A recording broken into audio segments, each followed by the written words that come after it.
Hi നമസ്കാരം. എന്തൊക്കെയുണ്ട് എല്ലാവർക്കും വിശേഷം? സുഖമെന്ന് വിശ്വസിക്കുന്നു. എനിക്ക് സുഖമാണ്. അതുപോലെ ഇനിയിപ്പോൾ 2-3 ദിവസം പെരുന്നാളിൻ്റെ ലീവാണ് മക്കൾക്കെല്ലാം. അപ്പോൾ എല്ലാവരും ഒന്ന് കളിക്കാൻ വിടുക കേട്ടോ. കാരണം അവർ ഈ കുറച്ച് ദിവസമായിട്ട് സ്കൂളിലാവുമ്പോൾ അത്രയും ഒരു ടെൻഷനിലൊക്കെ ഇരുന്ന് കാണും. അപ്പോൾ ഇപ്പോൾ ഇനി ഒരു 2-3 ദിവസത്തേക്ക് ഫ്രീ ആയിട്ട് വിടുക. പഠിക്കാനൊന്നും പറയണ്ട, എന്നിട്ട് കളിക്കാനൊക്കെ വിടുക. എന്നാലും നമ്മുടെ കണ്ണവർക്ക് പിന്നാലെ വേണം. കാരണം നമ്മുടെ ലോകത്തിൽ ചില മനുഷ്യർ ശരിയല്ല. അവർ പാത്തും പതുങ്ങി എവിടെയെങ്കിലുമൊക്കെ ഇരിക്കും. എന്നിട്ട് നമ്മളെപ്പോഴും സൂക്ഷിക്കുക. അതുകൊണ്ടാണ് ഞാൻ എടുത്തെടുത്ത് പറയുന്നത്. കാരണം ഞാനൊരു അമ്മ ആയതുകൊണ്ടാണ് ഞാൻ എടുത്തെടുത്ത് പറയുന്നത് കേട്ടോ. കാരണം എനിക്ക് എല്ലാ മക്കളും എൻ്റെ മക്കളെ പോലെയാണ്. പിന്നെ ഞാനിപ്പോൾ വന്നതെന്ന് വെച്ചാൽ എൻ്റെ ലൈഫിൽ കുറേ നെക്സ്റ്റ് കാര്യങ്ങൾ കിടപ്പുണ്ട്. കാരണം എൻ്റെ ദുബായ് ലൈഫും എൻ്റെ ഇവിടുത്തെ ലൈഫും എൻ്റെ ഫ്രണ്ട്സ് സർക്കിൾ, അതാണ് എനിക്കിത് നിങ്ങളോട് ഷെയർ ചെയ്യാനുള്ളത്. എനിക്കധികം അങ്ങനെ ഫ്രണ്ട്സ് ഉള്ളൊരു വ്യക്തിയല്ല. ഈ 5 വിരൽ എണ്ണാവുന്ന അതിലും ചുരുക്കം ഫ്രണ്ട്സ് മാത്രമേ എനിക്കുള്ളൂ. അതായത് നമ്മുടെ കേരളത്തിൽ എനിക്ക് ഫ്രണ്ട്സ് എന്ന് പറയാൻ എന്താ പറയുക, എൻ്റെ ഏറ്റവും അടുത്ത ഫ്രണ്ട്സ് സൗമ്യ കൊച്ചാണ്. കാരണം എൻ്റെ ബെസ്റ്റ് ഫ്രണ്ടാണ്. കാരണം എന്താ പറയുക, പിന്നെ അത് കഴിഞ്ഞ് ദിൽഷ, പിന്നെ രതീഷ്. കാരണം നമുക്ക് ചില പ്രശ്നങ്ങൾ നമ്മുടെ മനസ്സിൽ താങ്ങാൻ പറ്റാത്ത സാഹചര്യങ്ങൾ എൻ്റെ ലൈഫിലുണ്ടായിട്ട് അപ്പോൾ ഒരു നല്ലൊരു ഫ്രണ്ടായിട്ട് ഒരു താങ്ങായിട്ട് ഓടി വന്നതാണ് രതീഷ് വന്നിട്ടുണ്ട്. അതുപോലെ സൗമ്യ.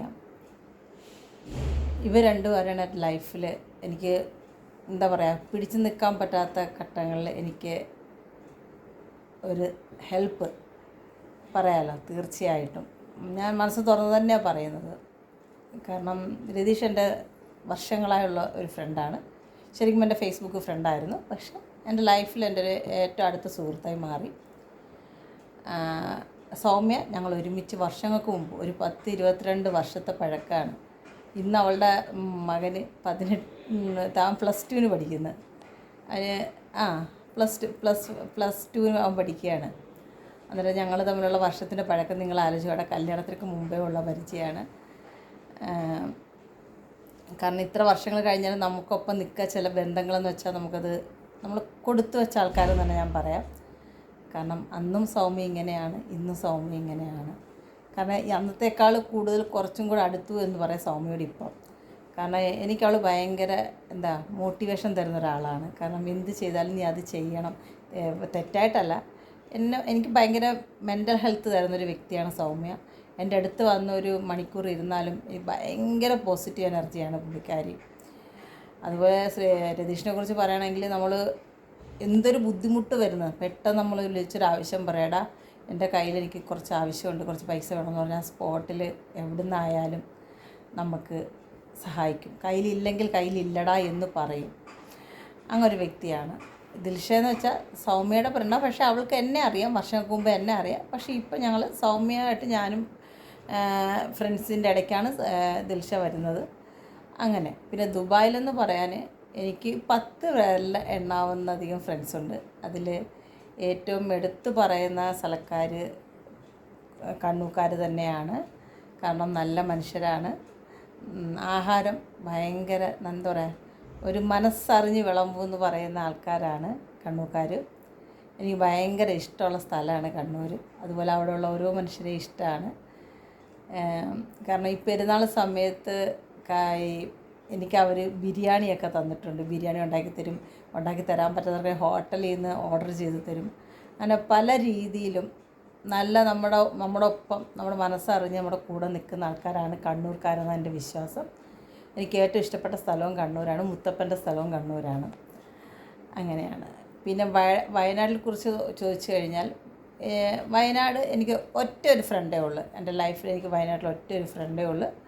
അത് എൻ്റെ ഫിറുവാണ്. കാരണം ഞാനും ഫിറുവിനെ യാദൃശ്ചികമായിട്ടാണ് കണ്ടുമുട്ടിയെങ്കിലും ലൈഫിൽ എന്താ പറയുക, നല്ലൊരു മനുഷ്യൻ, നല്ലൊരു എന്താ പറയുക, വ്യക്തിത്വം ഉള്ള ഒരു നല്ലൊരു മനുഷ്യൻ, ഞാൻ കണ്ട നല്ല മനസ്സുള്ളൊരു മനുഷ്യനെന്ന് പറഞ്ഞാൽ ഫിറുവിനെയാണ്.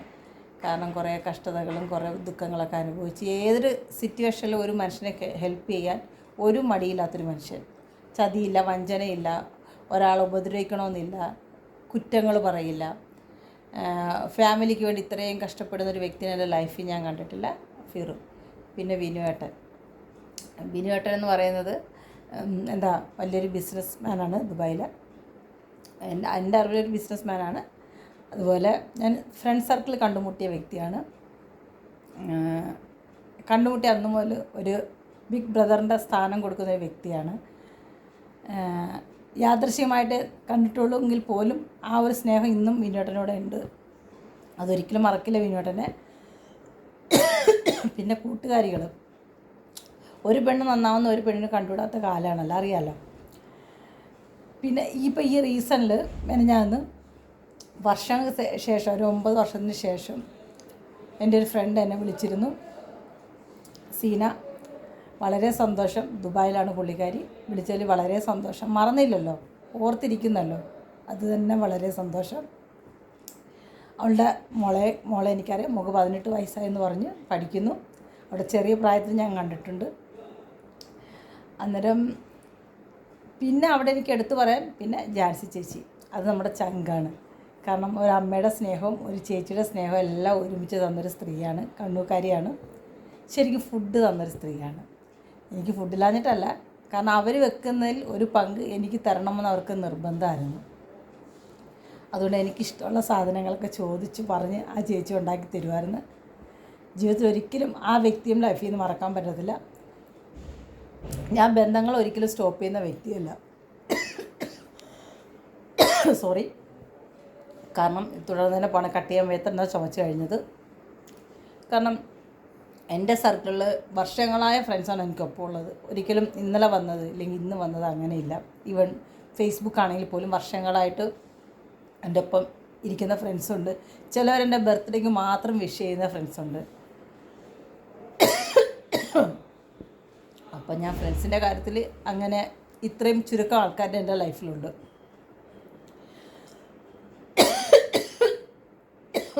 ചുമച്ചുകൊണ്ട് വേറെ ഒന്നും വിചാരിക്കരുത്. ഫോൺ കട്ട് ചെയ്യാൻ പറ്റാത്തതുകൊണ്ടാണ് കേട്ടോ. ചുമയുണ്ട് കുറച്ച് ദിവസമായിട്ട്.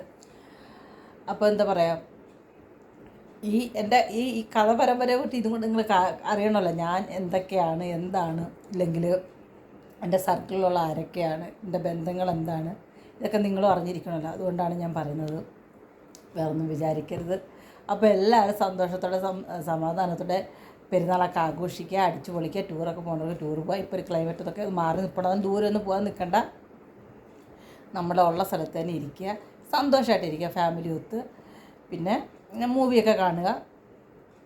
കുറേ പുതിയ മൂവി വന്നിട്ട് തമിഴും വന്നിട്ടുണ്ട്, അതെല്ലാം കാണുക. അപ്പം മക്കളെല്ലാവരും ശ്രദ്ധിക്കുക. പിന്നെ എല്ലാവരും പെരുന്നാളിൻ്റെ ബിരിയാണിയൊക്കെ കഴിച്ചെന്ന് ഞാൻ വിശ്വസിക്കുന്നു. ഞാൻ കഴിച്ചു, ഉള്ള സത്യം പറയാല്ല. അപ്പം എല്ലാവർക്കും ഈ ദുബായിലുള്ള ഫ്രണ്ട്സിനായാലും നാട്ടിലുള്ള ഫ്രണ്ട്സിനായാലും എല്ലാവർക്കും ഈ ലോകത്തുള്ള എവിടെയുള്ള ഫ്രണ്ട്സിനായാലും ഈദ് മുബാറക്ക് നേരുന്നു. അപ്പോൾ എല്ലാവരും സന്തോഷ സമാധാനത്തോടെ ഇരിക്കും. Okay, bye bye, Tata.